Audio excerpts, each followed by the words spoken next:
Well, it wasn't to be on the Costa del Tyne for the Bears, whose 46-12 loss away to Newcastle Thunder doesn't tell anywhere near enough of the story of the game.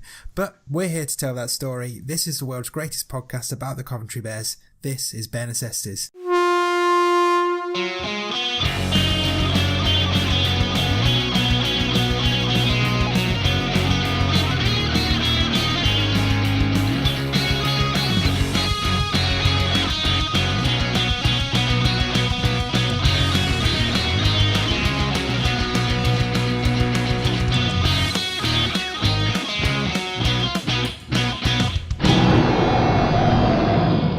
Yes, welcome to Bare Necessities, your podcast all about the Coventry Bears. We live at covbearspodcast.com. We're at covbearspodcast on Twitter. You can subscribe in Apple Podcasts, YouTube, Stitcher, plenty of other apps as well. And we're sponsored by the Bears Vice Presidents and York's Tim.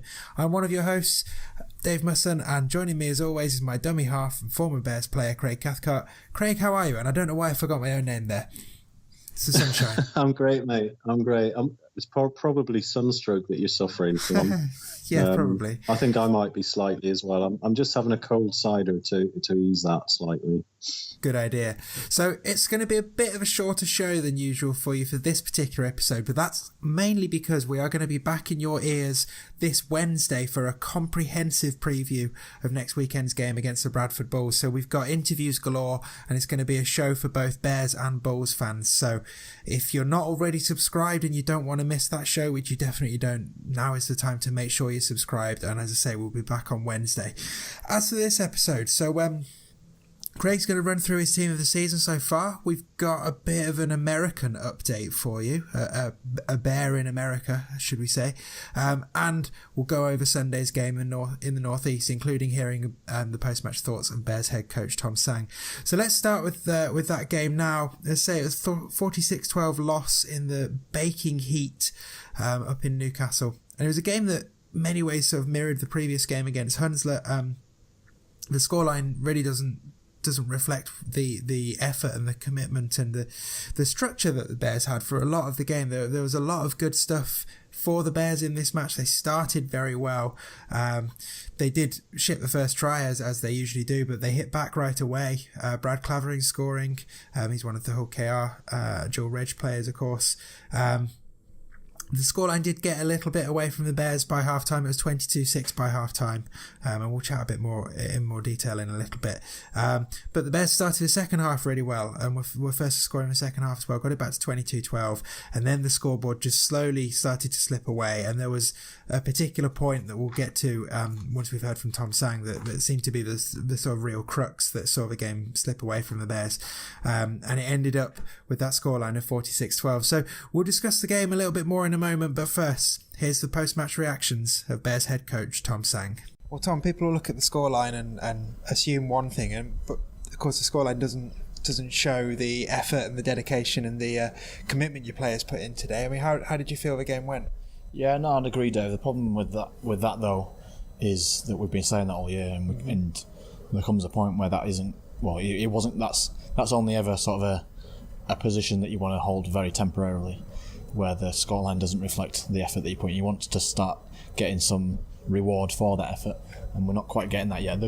The positive that we've just talked about inside is that the errors that we're making, they are the same as what we've been making all year pretty much, but the frequency that we're making them is less. Mm-hmm. So we're going and much less. So we're competing with these teams for much longer periods. The negative side of it is that on the times that we do still make the same mistakes, we're still not resilient enough to hold them out, and subsequently then the scorelines rack up. So we need to keep going in that same direction in terms of making sure that we don't make the same mistakes, and make sure that we make them less frequently as we have been doing.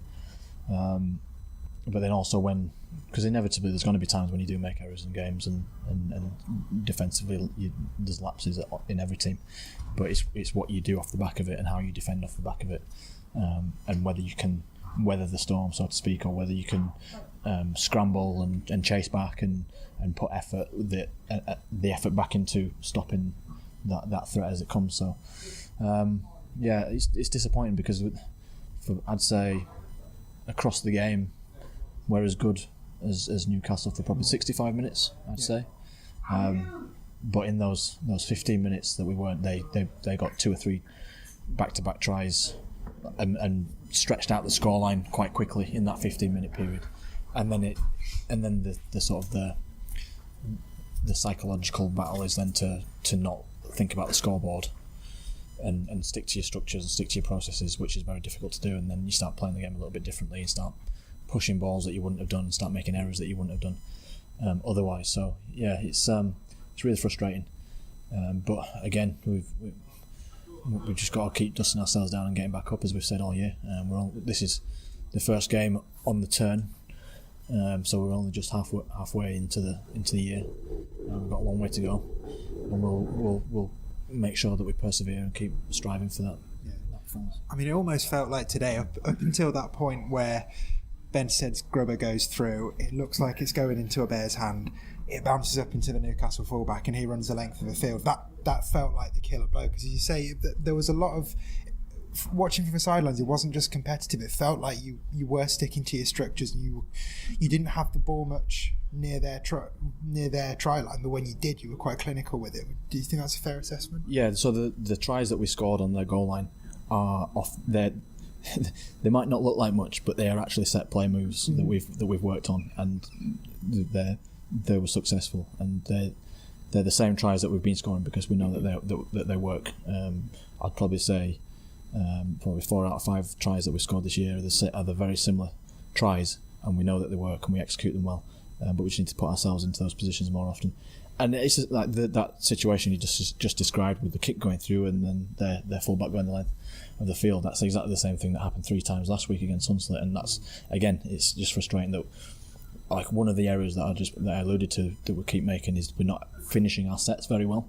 So we're putting a lot of effort into our defence, and then we get the ball back in good territory, and then we have a really creative set and we test them, and then the kick off the back of it, or the play off the back of it, the way we manage the transition from having the ball to not having the ball, that's inconsistent. Sometimes it's fine and we score, sometimes it's fine and we pin them in, but quite often it's not, and we put ourselves under pressure with turning the ball over in ways that we don't want to. So that's one of the areas we need to improve. So yeah, it's like I said, it's just really frustrating that like you said, the first thing you said, the effort's definitely there. The execution is getting better, but we're still allowing the scoreline to blow away and sort of blow out, and for people who weren't at the game, makes it look like it was a mauling when it wasn't at all. Yeah, and as is always the way with rugby league, it seems it picked up a few more injuries today. So the ones I counted were obviously James Girton's going off at the end of the game with a lot of blood coming out of somewhere in his head. Reece Rant's going off as well, and Brad Clavering going off as well, but he did come back on. So have you got updates on those injuries? Yeah, so James Gertchen's, he's I think he's got a concussion and a fairly well broken nose, to say the least. Down a few pints of blood. Yeah, I think that's all over the dressing room floor. Who else was there? Reece Rance. He sort of caught his leg in the floor. It's an artificial surface here, and I think he just caught his leg underneath him. He's suspected sort of meniscal tear in his knee. Obviously, he'll need scans on it, and we'll see how he goes. But that's sort of worst case scenario. And then Brad had a sprained wrist, which we might send him. Well, he might send himself off to get an X-ray on it just to be on the safe side. But I don't think it's too serious because, like you said, he came back on. Yeah. And how much of a difference did it make to your plans with Reece coming off and you sort of had to bring James Mason on and almost play him as a centre for most of the game? Did that disrupt your game plan much? Yeah, that wasn't planned. Obviously, James, like you said, James came into the centre and we pushed Cam Pierce-Paul onto the wing, but you kind of go into every game knowing that there's likelihood of injuries, and so in the back of your mind, you always go into a game knowing that if a winger goes down, this is what you're going to do. If a centre goes down, this is what you're going to do, and so on and so forth for all the different positions. You just hope that not too many of the same position go down, because then you're left short. But You always have a plan in the back of your mind as to what you might do and make sure that you've got all positions covered across the 17 players so you can shuffle things around. And just a couple more questions from me. First of all, another cracking contribution from your players to the England students in midweek. Have you got anything to say about the guys that played midweek and performed for their country again? Yeah, I mean, the first thing is to say congratulations to them. They got a good win against the armed forces. Jason Bass got himself a hat-trick. Harry Chapman scored a try. I think Ben Stead was good for a few conversions and set up a couple of the tries. And Dan Grover and James Mason had good contributions as well. So it's good for them to have an experience outside this environment. And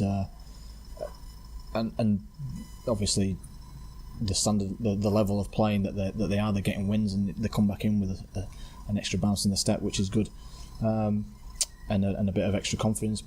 Obviously, it was a bit of a disruption in terms of their training through the week. We had to do a little bit less with them when we had them, but we wouldn't not have let them do that. So yeah.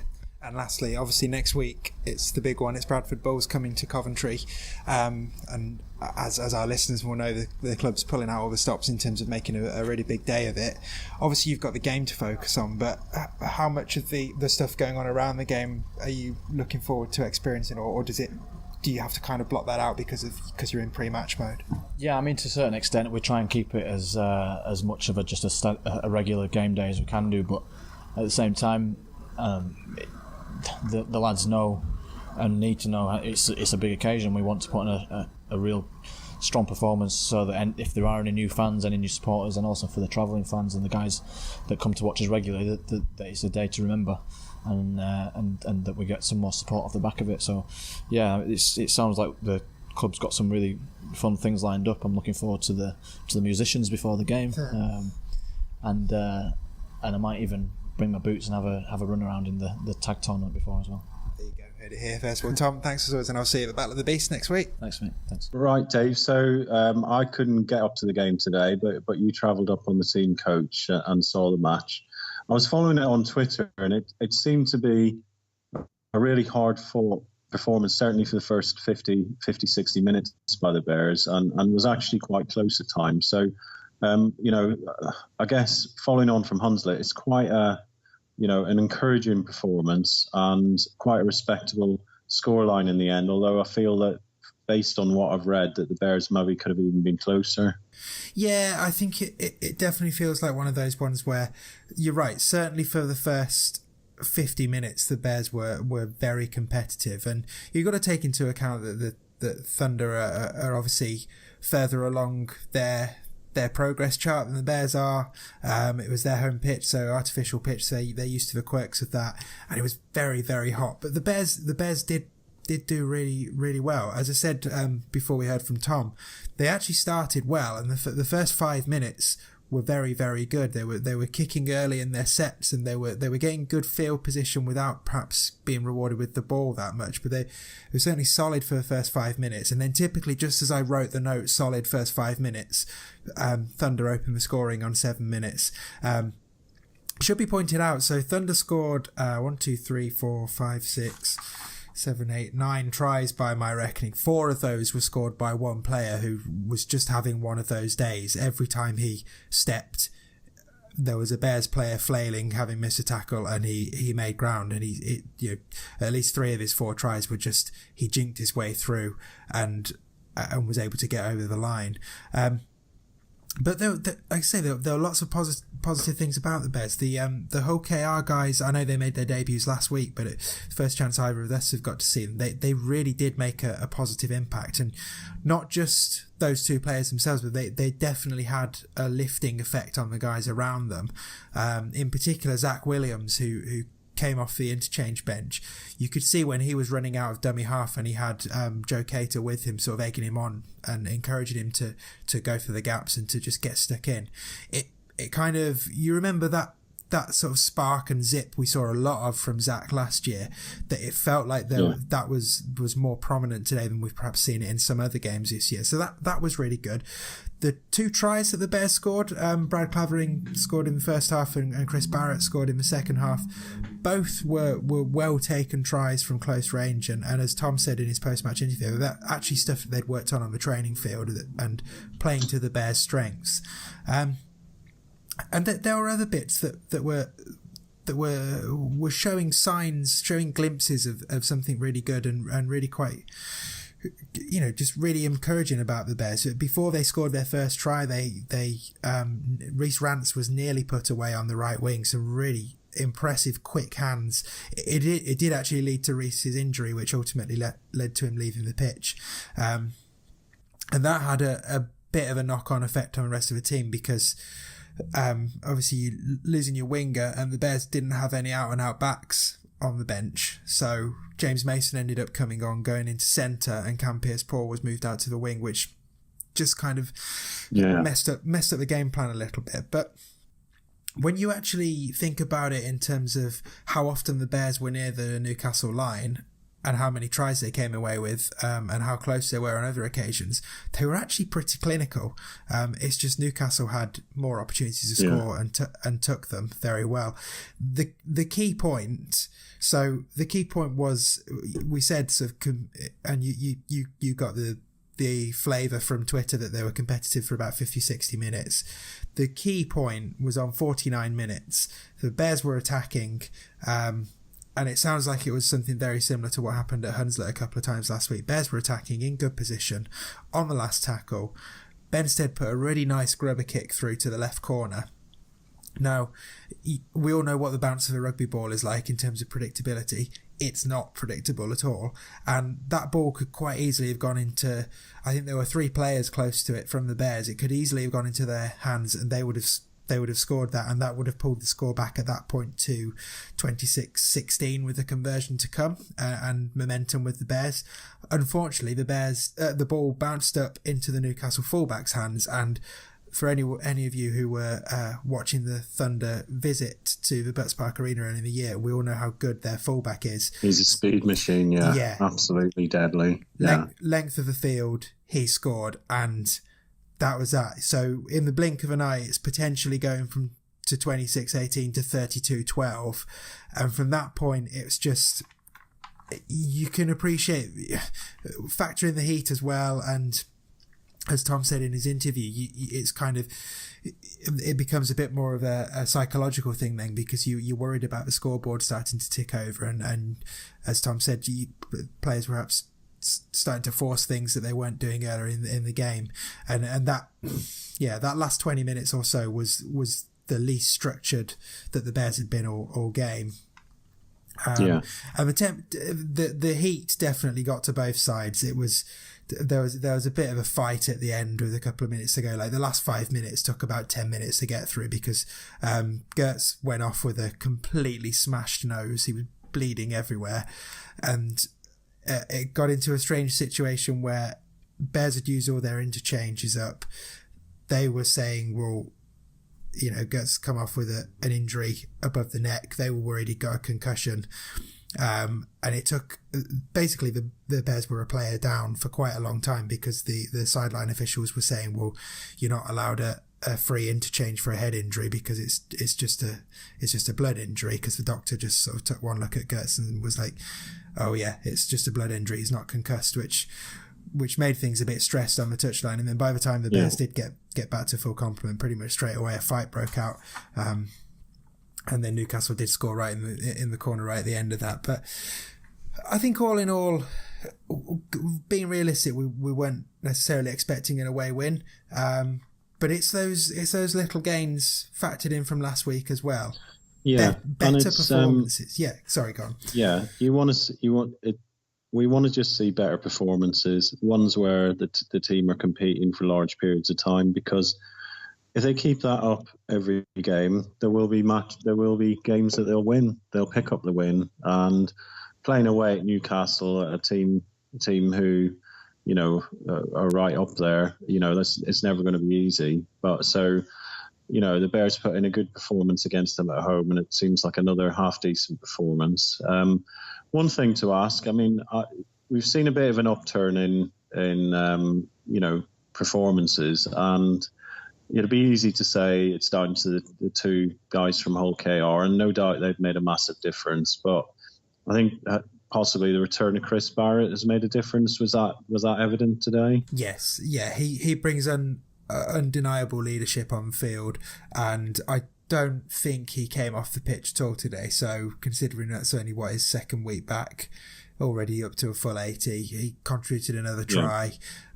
He brings a lot, and particularly because it was his side of the pitch where we lost Reece to an injury, and we had to have that sort of slightly unusual centre in James Mason playing there. And of course he'd played for England in midweek as well, so perhaps wasn't quite on a full tank of fuel. And Cam Pearce-Paul out to right wing.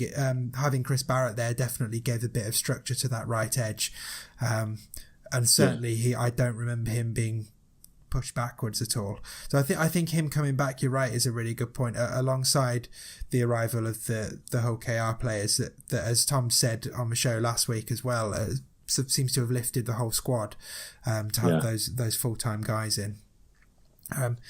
And it's just Newcastle at the moment are a better team than the Bears. There's no getting around that. But the fact that the Bears were competitive, and they weren't just competitive in terms of being a plucky team at the bottom of the league. For large parts of this game, they actually looked thoughtful, they looked structured, and as I say, they were pretty clinical when they got close to the line. They didn't get anywhere near enough of the ball in a position near enough the line to affect the scoreboard like they perhaps deserve to in terms of effort and commitment, really. So Dave, Kingston Park's on my list of grounds that I want to go to. I was a bit gutted not being able to make it today. And so what was the whole experience like up there? It was great. It's worth mentioning what a great club Newcastle seemed to be, and in terms of parallels with where they were a few years ago and looking at where perhaps Bears are now, you can definitely see similarities. But yeah, Kingston Park, really great facility, really great stadium. Obviously, they share it with the rugby union team, so there's a lot of rugby union paraphernalia there, but the rugby league stuff does not feel in any way shoved into a corner or anything like that. It feels very much part of it on equal footing, and it's just that they've not got as much material to work from on the league side, but they really put some thought into today in terms of trying to get people through the door. So when we arrived, the football England-Panama game was on the big screen because they realised people would want to watch that. But at the same time, on the pitch, you'd got Thunder under-19s versus Catalan Dragons under-19s, which is a brilliant calibre match for Thunder's junior players to be playing. Then after that, you'd got Community Club Junior Rugby League playing on the pitch. You'd got one of those junior teams stuck around for the game and were like a designated club that they were doing bucket collections for throughout the game. And you got the impression that was quite a regular thing as well. As I say, ground was great, full of friendly and knowledgeable fans, really good atmosphere there. So yeah, it's a shame it's so far away. Because it doesn't make it a necessarily an accessible visit, but it's one that if you're in the area next time the Bears are playing there, you definitely got to do it. It was a really, really good day in terms of as an experience and a day out. I do think there are parallels between Newcastle and the Bears, and actually when I interviewed the game caller, he mentioned that as well. He said you've got a really similar setup to Newcastle. And they are further along in the journey. They've had more years in League One. They've had longer to get to grips with managing everything. And, they had a couple of seasons where they were the whipping boys of the league and they were getting well beaten. And now you look at them, they're a competitive club with their own academy. Just seeing their under-19s playing Catalan Dragons under-19s, just fantastic. So I think they are a club that the Bears can look to emulate, because as I said, there are definitely parallels between the two teams. Yeah, and they had a player today who was making his first team debut as a graduate of their academy, of their under-19 setup. And so, yeah, it just shows that the production chain is very much in motion in Newcastle. So, yeah, I agree completely. It's something for the Bears to aspire to, definitely. Yeah, and the Bears have got all the, they've got the junior set up. They've got 13 to 16-year-olds as well. But it just takes time, doesn't it? You don't start to see the benefits of a junior setup or, for a few years. It takes time and it takes a lot of work and energy, and the Bears are doing that. But it will take time to get to where, Newcastle are today, really. Yep. Rome wasn't built in a day. No. So, as I said at the start, this show is going to be a little bit shorter than usual because we're going to be back with you on Wednesday. But before we wrap up this show, we've got a little bit of a USA update for you. But before that, it's time to hear Craig's team of the year so far. So don't forget, we're resting Ask Mr. C at the moment, so we can each give our team of 2018 so far. So I did mine on last week's show. If you want to hear that, then you have to go back and listen. But now it's time for Craig to reveal his Bears team of 2018 so far. So Craig, let's have it. Yeah, it was a difficult selection, to be honest. There's a few players that I felt should be in there, but they've had injuries this season. There's been a lot of chopping and changing, I guess, at times due to injuries and due to a lot of the guys getting selected for student rugby internationals. So, and we've had, obviously, laterally, we've had guys coming on dual reg as well and loan players. So, yeah, difficult one to pick. Particularly, I think, starting off at the fullback position, because no one's really made it their own position this year. I think, like you said, I think possibly Jason Bass has been the best player in there, but he's only played 2 or 3 games at fullback. So I would give that at the moment to Harry Chapman, just because he has scored a few tries from there. He's great coming into the line, a very attacking player. He's still very young. He's got a lot to work on, and he's quite raw in some areas, but he will get better and better. And as he experiences more games in League One, he'll get much better. It's a very difficult position, though, fullback. And I think over the last couple of years, the Bears haven't really had a settled fullback that's made that's made the position their own. If you look at someone like Newcastle, their fullback is their main strike player, and that's what we want from the Bears. Really, we want a fullback who's going to really be a massive attacking threat, but great defensively and under a high ball as well. So, but yeah, moving on to the wings. So, again, these are both wing positions. It's difficult because due to injuries and people being unavailable and so on, again, no one's really made it their own yet. But I'm going to give, I would say my two would be Errol Carter. I think Errol always he's such a willing runner when he's playing in every game, and he tries really, really hard, and he has popped up and scored a few tries as well this year. So, I think he's getting better as well as the season goes on. He missed a few weeks with injury as well. And then on the other wing, perhaps not having as good a season as he had last year, but Hayden Freeman. Yeah, I think Hayden is our best winger, and he's perhaps not had the service that he needs because he doesn't, if you give the ball to him close to the line, he'll score. He's that good. And, I think there's been a few games where he just hasn't had enough of the ball to have an impact. But I think, he's been in and out of the side the odd time. So once he gets back and gets a run of games going again, I think he'll be great. And then in the centres, I could not pick Jason. I know Jason's played in a few different positions this year, which shows his versatility. And to be honest, he's one of the best players on the pitch, no matter where he plays. But he is, I think, primarily his best position is in the centre, and he's been great when he's played there. And then in the other centre position, I've done it a bit of a mix-up here because I think there's two people really it could go to, and the first one's Dante Morley-Samuels, who I think has just been tremendous this year. He's a brilliant young talent, and every game I've seen him, he's been absolutely fantastic. And then the other player is Cam Pearce-Paul, who's come in. He came in after a couple of months at the start of the season, and he's just been brilliant. I hope the Bears manage to keep him on loan till the end of the season. He's just superb.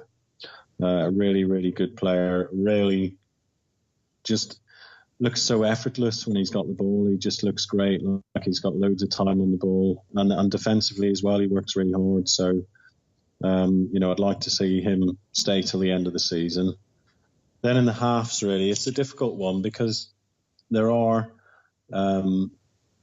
good young players that potentially could come in. There's Liam Rice-Wilson, who's been great whenever he's come in at the halves. And I think whenever he's been asked to come in and slot in either position, he's done really well. But I think it's got to go to Ben Stead and Paul Emanuele, who really, when they're both on form, they play so well together, and they're just a massive threat. Their kicking game is brilliant, and they're so creative. I think they had a couple of games where they went slightly off the boil, but they seem to be back on it again now, and hopefully now in the second half of the season they'll continue to work well together.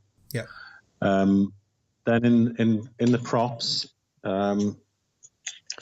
I think Dan Gover's had a fantastic season so far. He's picked up a couple of injuries this year, which has kept him out of a couple of the games, but he's been fantastic. He's an absolute beast going forward, and defensively as well, he's good. So, he's kind of when he's fit and available, he's making that position his own now. And then the other prop, I couldn't leave him out. It's James Gurchins. You can really see it in the games that the Bears have played where they've had to step up the level. Particularly the Widnes game, and also the games against the likes of Bradford and stuff. He's the one Bears player that really doesn't look out of place. I'm not saying the rest of them do, but he really looks like he can play at that level. Yeah, and he always carries it forward. He's a big presence on the pitch, and a good guy in the to have around the team. He's just a fantastic guy, and always gives 100%. So at dummy half, I've had a real difficult.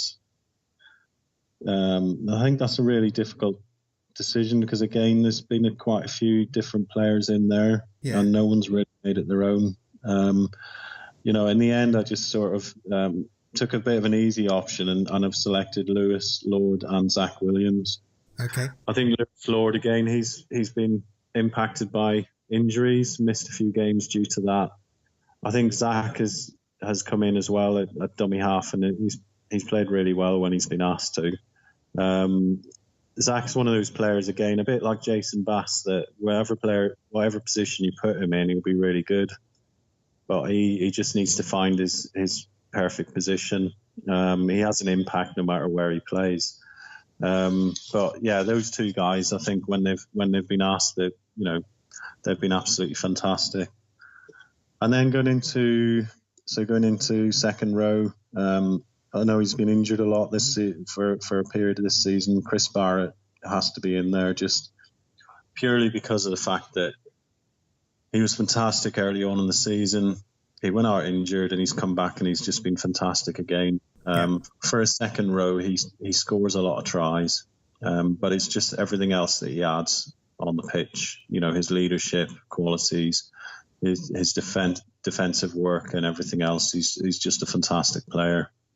And as I mentioned earlier, I think the upturn in the Bears' performances, I don't think there's much of a coincidence that they've coincided with him coming back. So the other second row, again, it's difficult because I think Chris Barrett's obviously a bit of a shoe-in for the second row position, and then the other position there's been a few different bodies in there and a few different players, and in the end I've given it to James Mason. purely because I think James is, again, he's a young guy and there's so much talent there. And he's come into the team this year in League One and, again, had a real impact. And he's another player who's played in a few different positions this year, but I think he's been fantastic when he's been called upon in the second row. So, I think he should be in there. Then loose forward, really, there's probably no real decision to make there. It's got to be Chris Vitellini, who's been one of the stars of the season, I think. He's a strong leader on the field. He makes a big difference to the Bears, and when he's not playing, they do miss him. He's just a great all-round player, and I'm just glad that he signed for the Bears this year, and long may it continue. Yeah, agreed. And then the interchanges. So these interchanges, including the ones you've already sort of allowed 2 or 3 players for each position as well. No. My interchanges are, I've just listed them in no particular order, but Mal Lloyd-Jones, again, we keep talking about injuries. He missed the early part of the season through injury, and it took him a while to get up to speed, but we're really starting to see now what he brings to the table. He's brilliant coming off the bench. I think that's his ideal way to come into the game. On the interchange, he makes a big difference when he comes on, runs it in hard. A really, really good player. My other next interchange, Peter Ryan, I did consider putting him in at prop, but he's I think probably only played 3 or 4 games now, although he's had a massive impact since he's come. He's a great player, and definitely one for the future, and one who will have has already had a huge impact. And again, I look forward to seeing him in a Bears shirt going forward. Next interchange, and someone who probably would have made the starting lineup really of so far is Kieran Sherratt. Mm-hmm. He's just been unlucky with quite a bad injury on his hand, and that's kept him out for a large part of the season. But early on in the season, he was fantastic, and I hope he's back from injury fairly soon and back playing again, because he's another player that the Bears miss. And then my last 2, Ben Gray. I think he's been fantastic since he's come in. He's such a hard, willing runner. Puts a lot of work in, puts a lot of effort in, and a real good find for the Bears. Lastly, I think you had him in your starting lineup, but is Ash Bateman. Yeah. Again, another player. He's come in sort of midway through the first half of the season, and he's had a massive impact since he's come in, and again, a really good player, a real good find for the Bears. So that's my team, not too different from yours really, not too dissimilar. Good stuff. It's a difficult one to choose. It'd be interesting to see if we keep our teams the same come the end of the season. Yes, well, we'll find out in 13 weeks, won't we? So what about you lot listening though? Do you agree? Do you disagree with our teams? If you want, then do get in touch with your team of the year so far. Tweet your team to us at Cov Bears Podcast, or email it to us using contact form at covbearspodcast.com. Now, we're almost done, but before we do sign off for this episode, most of you are listening are rugby league fans. You'll be aware that there was a rugby league match in the US of A on Saturday night, with England beating New Zealand in Denver, Colorado. And indeed, our lovely sponsor York's Tim was there, so we should probably ask him how it was when we see him next. Maybe we'll do that next weekend. But Craig, off the back of that Colorado test, you've got a bit of some US update for us regarding a familiar face at Butts Park Arena, haven't you?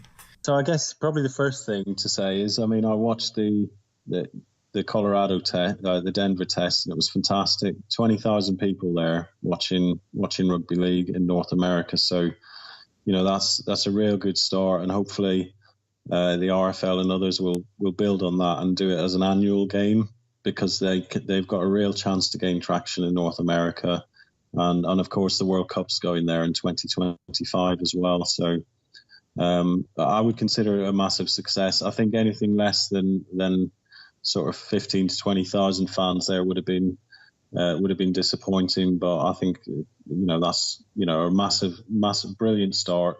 And as I said, hopefully we'll see it regularly.